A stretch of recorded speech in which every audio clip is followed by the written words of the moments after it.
Hey, what's going on, everybody? Travis Alonics back here tonight. My man Jason Olstein is Thursday night talking Yankees baseball, also Rutgers sports football, basketball, baseball tonight. Yankees had a series loss. The Blue Jays' first series loss of the year, but did manage a nice comeback to win the final game of the series. Rutgers football, couple commits going on last couple days. Basketball commit, baseball beat Monmouth to go out to Iowa this coming weekend. So a lot to talk about. We'll start off with the Yankees. Jason, first series loss, right? But Bats got to wake up. They did have a good, really good rally to salvage that series, and pitchers kind of didn't have great length in those couple games, but they kept us in the games. But really, the bats, right? I'll give you thoughts on the Yeah, series. yeah, no, to kind of just go off of what Travis said, it was great. We salvaged the last game of the set and yesterday. We are off day tomorrow before we open up with Tampa back in the Bronx tomorrow. But overall, I thought, we're struggling with the bat. It's kind of reminding me a lot of last year. I know we're 13-6 and I get it. It's early, but a lot of what's going on, what I see is, the non-contact approach, the non-competitive at bats, we're going down without a fight for, 6, 7 innings at a time. And when one guy gets out, it just turns into, 3, 4, 5, 6, and it keeps spiraling throughout the lineup. So I think, as a unit, as a whole, I think, that comeback the other day, Stan started off with a homer. It was great to finally see Torres get a hit. Guy has 2 extra base hits on the year. We're almost 20 games into the season. And then, Verdugo got on and, Judge has been really, really struggling to swing the bat too. So it was great. He put that one down the third base line and, we got that victory and, Holmes closed it out in the ninth. But overall, I think 1 through 9 in the lineup, outside of Volpe, who has been struggling a little bit, in that series specifically against Toronto, and outside Soto, the inconsistency is there, and we need guys in the lineup that are going to be able to get on base and that are going to be able to advance runners. At the end of the day, it's not all about the home run ball. You got to be able to play small ball. You got to be able to play baseball, and you got to be able to put the ball in play and make the other team make plays. I know it sounds silly, but it's the truth because when you go up there and you're going down 3, 4 pitches, the opposing pitcher, guys like Gosman and these guys are going 6, 7 innings because we're just going up there, we're hacking in everything, and we're not making them work really outside of Soto. So I'm excited for this 3 game set against Tampa. It's going to be tough. Schmidt's on the bump tomorrow. So, again, and to kind of go back to our pitching, longevity, right? We need these guys to get out of the fifth inning at least. We Yeah. can't be getting into the bullpen by, the fifth, sixth inning every game, and turning to Luke Weaver and turning to Victor Gonzalez and Caleb Ferguson and all these guys, these 20 games in, we can't rely on these guys for another 140 plus games to just be able to get us out of trouble night in and night out. So longevity from our starters, consistency in the lineup. And the last thing I want to hit on here is, well, field your position. I mean, the infield defense has been extremely sloppy to start the year.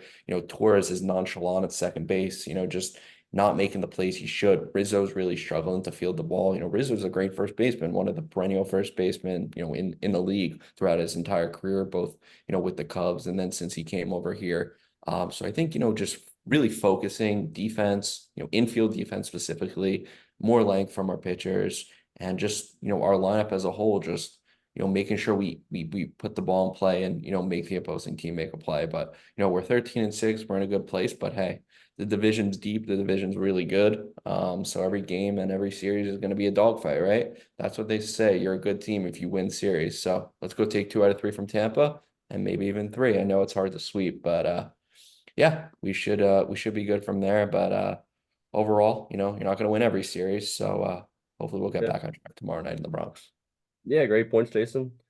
Like I said, not gonna win them all for the first series loss out of the way after winning the first five. And Bronx should be electric this weekend back home after been on the road the last two series. The final scores, it was 3-1, 5-4, then 6-4 comeback win. And Tampa got Clark Schmidt going in game one. And excited for that. Like I said, division right now it's with our losing the series. Baltimore, they've won four in a row. They're 12-6, right on our tails. But yeah, so great points. Love all the analysis there from you, Jason. And I will switch tabs over to Rutgers. Rutgers again, like I said, that's some basketball, football, and baseball news for Rutgers. Let's start off with football. Yeah. Jason, a couple commits one in the last 2 days. Running back Antoine Raymond yesterday, really good pickup, and then today defensive tackle Gian Simon, two really good guys from Florida, coming to Rutgers. Yeah, no, to kind of just go off of what Travis said as well. Antoine Raymond from Clearwater Academy International out in Florida as well. Greg in his second stint back has really been, I could see the emphasis down south on, Florida, North Carolina, even we've got in there a bit. We've even gotten some guys, I know not in the South, but we got a few guys out in Wisconsin that are in the class this year. But I think, specifically in regards to Antoine Raymond, when you see, you know, it's an attractive place to come when you see guys in your specific position room, succeeding. Guys like, Kyle Manungai, having a career year last year. And I think Demir Shaw in the running back room is doing, a hell of a job. We got a lot of young talent. We got Ed Greer out of Florida as well, who's a promising young kid as well, who I think is going to get some reps this year. But, it's great to see, it's not just the guys we're getting. A big thing that we lacked when Shiano came back. Obviously the program was broken, the program was flawed, but was depth. And I think since he's came back year after year after year, he's slowly really been able to increase the depth. All over the field, whether that's on the defensive line, whether that's in the wide receiver room, wherever that may be. So I think Antoine Raymond's got a great get. Kid's really agile. He's got a burst, quick change of direction. So I think, in the running back room, I think, we got a really promising room. I know Al Shadi Salam moved over from cornerback, so he's out there too. So we got a few guys out there that are really going to, push for playing time. I know Manungai was shut down for the spring, precautionary reasons, along with defensive back Robert Longerbeam. But those are more precautionary things. Get these guys healthy, and make sure we're ready to go against Howard when the season opens. So Yeah. I think Shiano and staff are really doing a really, really good job. And, I'm really excited to see what the future holds for this program. I've been Yeah. following them my entire life. I'm there every game, haven't missed a game in 15 years. So it's been a lot of frustration, but I'll tell you one thing, I haven't been this excited for this program and this team in quite some time. Oh yeah, brother. Same. And more than running back, Sam Brown coming back fully healthy this year. Deshaun Benjamin, Demir Schultz asked about him as well. Coming back year two. Gabe Winovich, a guy from Michigan, played in Jersey this past year. Notre Dame High School, really good guy. Who knows where he'll play?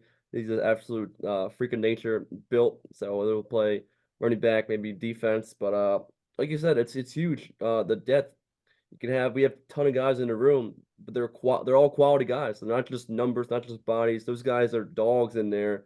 Running back room, and all ready to play, and really quality players. And such more to end on.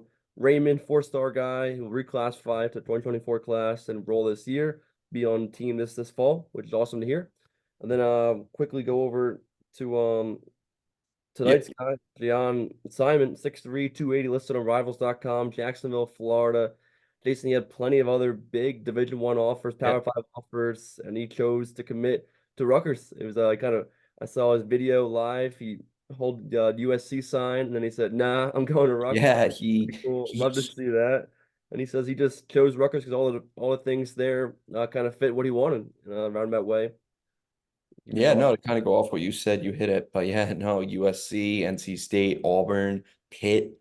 He had a lot of big offers out there. And credit to Colin Farrell, coming over from Kent State. Unfortunately, Coach Watson has moved to an off the field role for this team. He's thankfully still involved with the program due to medical issues. He's been removed from an on the field role. But I think Colin Farrell, ever since coming over to take over the D line, we have a guy coaching the ends outside of him too. But Colin Farrell was the main recruiter in here. I know Harris Simiak got his hands in there as well, but I think he's doing a hell of a job. I mean, this is a huge get, a 4-star with upwards of 10 to 12 really promising offers. He's twitchy, he's fast, he's got a big motor. He's a big boy too at 280. And he's he's right there. He may not play right when he comes in 2025, but he's definitely going to be playing in his second year. And could even be a rotational piece in 2025 as he comes in.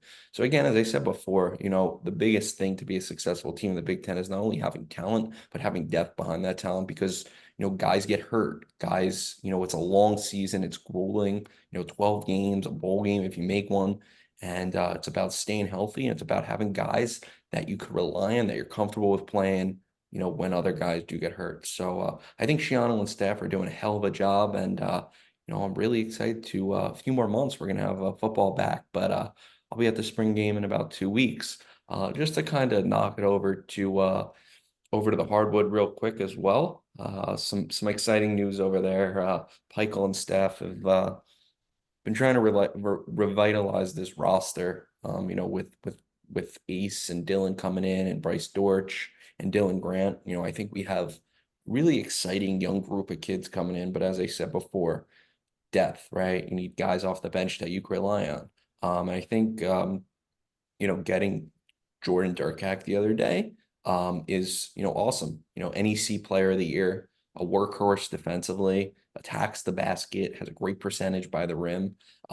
Guys like that really fit the mold of what you're trying to do. It's not all about going out and getting these 4 or 5 stars. Of course, talent's great, but you need guys that want to play a specific role and know their role when they're coming into your team and what you're trying to do. So I think Peichel and staff are really doing a great job. And just one other thing to hit on as well with that, we have some other guys visiting right now. I know Andrew Carr has been on the radar out of Wake Forest. He's been interested in Villanova and Rutgers. Apparently, NIL doesn't mean the most to him, so that's a good thing to hear. He's from the Pennsylvania region, so it wouldn't be shocking to see him end up in Villanova, in a perennial conference in the Big East. But I would love him here. He's from Delaware. He went to Wake Forest, and then he was in Wake Forest for 2 years, and he has 1 year of eligibility remaining. So 13.8 points last year and about 6 boards. So listen, if we can get this kid over here to play the 5 with Agbole behind him, after a season of development for Agbole, I think this team could do something special, right? I'm really excited, but just trying to stay even keel and see how we continue to progress to fill these last 2 scholarship positions. Yeah, yeah, totally. Great points there. Yeah, I mean, getting the guys we've gotten so far, it's been awesome to see. Awesome to see Acuff, Martini, Durkak now, all really quality players that wanting to come to Rutgers and are great, should be great fits for the Scarlet Knights coming in next year. And like I said, from football, basketball, like I said, just kind of trying to stay even keel because it's the hype is going to be insane. We're in April now, and it's going to be May. It's going to Yeah. come real quick. But to say, okay, calm. We're Peichel and staff doing a great job of basketball. Greg and his staff, hell of a job of football. Can't wait, and for sure for those Yep. sports. And then we'll end it off with baseball. Rutgers baseball. Just to interrupt you really quick. One other point I did want to hit on back to football real quick too, that There you I think go. is really important, for you guys out there to know as well. We had a guy in the portal from Kent State where our defensive line coach was CJ West, who's a There you defensive go. lineman as well. We're really high on his list. He's been on campus. So eyes out for that as well. We could be getting another commitment from him in the coming days. So defensively, Tyreen Powell's out right now with an ACL, but he's going to be back, should be back, if not for the first game of the season, hopefully by the second or third. But, Shiano did say he should be back. But defensively, we're building the crap out of this defensive line, and it's going to be some exciting stuff at SHI this upcoming year. So on to Travis, just for some quick baseball news as well in regards to RU baseball. Yeah, no, thanks for that. Totally. I was on my mind actually while you're talking about Colin Farrell, but I just couldn't remember the name of the player. But yeah, it's huge if he can come to Rutgers out of the portal, from Kent State will be vital. And just finish off, yeah, the D line. Harrison Miak, Shiano gonna want much more production on the D line. They know we didn't get that much pressure, get the sacks in last season. So bolster that. It's gonna be a one heck of a season, especially from the defense. SHI Stadium next season. Yeah, baseball. So Rutgers, they beat Monmouth in-state team 19-4 this week. In Baton Field took it to them. Great win. And now going out to Iowa City. They're there right now, getting ready for the 3-game series coming up this weekend. It's a 7 o'clock First pitch tomorrow, I believe 3 o'clock Saturday and 2 o'clock Sunday. Rutgers comes in 23-13 overall, but 3-6 in Big Ten play. Come off a nice though series win over ranked Nebraska. Iowa sits at 6-6 in Big Ten play. So a lot of ball to be played. The Rutgers right in there. Top 8 teams advance to Omaha for the Big Ten tournament down there in late April. So yeah, boys, huge series. Iowa City versus the Hawkeyes. Gotta come ready to play. Starting game one tomorrow, 7 o'clock, and put it to the Hawkeyes. That's all I got. Yeah. Rutgers baseball, right? Any points there? No real points to add there. As I said before, as I'll say again, with the baseball team, you got to win series, right? That's what's got to happen. You got to start taking series, both, at home and on the road. Um, we pounced all over Monmouth the other night, 19-4, which was great to see an offensive explosion. We just need to continue that, out at Iowa this weekend. So, hopefully, we'll get the get on track there. Steve Owens does a really good job with that program. Yeah, I think we have a lot of young promising freshmen within the program as well, that are going to be, really important pieces to what Rutgers baseball is trying to do, which is, get in the tournament and make a run at that thing. So, exciting stuff across the board. Um, but yeah, I'm gonna try to make it out for a baseball game soon. I haven't yet this season so far, and then I will definitely you be have down a there for Shiano and company. Watch a little spring ball, maybe get a glimpse into our QB competition. But before that, if you don't hear from me for a few days, I'm focused on my New York Rangers right now. It's gonna be hopefully not a stressful series because I'm not sure I can take that. It's been 30 long years, so hopefully this is the year. But other than that, Rangers in five, and other than that, I hope you guys have a great one. Let's go Yanks, and hope you guys enjoyed our content and our podcast, and we'll be back soon. Yeah, I'll sign off too, saying good luck to your Rangers beginning Sunday game one. And always go Yanks, go Rutgers. Have a good one, everybody. Take care. See you guys.